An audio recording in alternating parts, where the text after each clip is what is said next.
সেউজীয়াবোৰ নোহোৱা হ'ল। কবি ৰেজিবুৰ জামান, পাঠ চিন্ময় চহৰীয়া।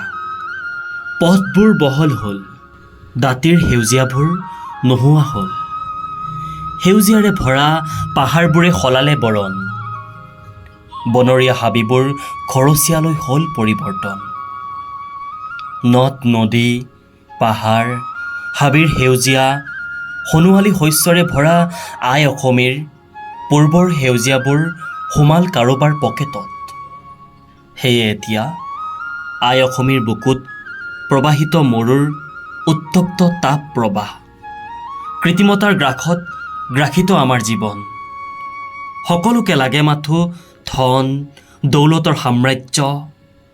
থাকক বা নাথাকক আই অসমীৰ পূৰ্বৰ ঐতিহ্য গৰিমা, সেইলৈ নাই চিন্তা। এয়াই অসম ৰক্ষাৰ পণ লোৱাসকলৰ মানসিকতা। শিক্ষিতৰ সংখ্যা বাঢ়িল, অমানুহেৰে সমাজ ভৰিল।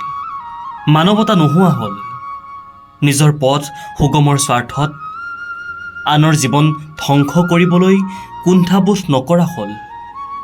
সুৰাৰ ৰাগীত নিতাল নিশা অভদ্ৰামীৰ সীমা চৰিল। নিশাচৰ প্ৰাণীবোৰৰ জীৱন বিপদাপন্ন হ'ল। সোণোৱালী শস্যৰে ভৰা আই অসমীক ধ্বংসৰ মুখৰ পৰা উভতাবৰ হ'ল। সেউজীয়াবোৰ নোহোৱা হ'ল, সেউজীয়াবোৰ নোহোৱা হ'ল।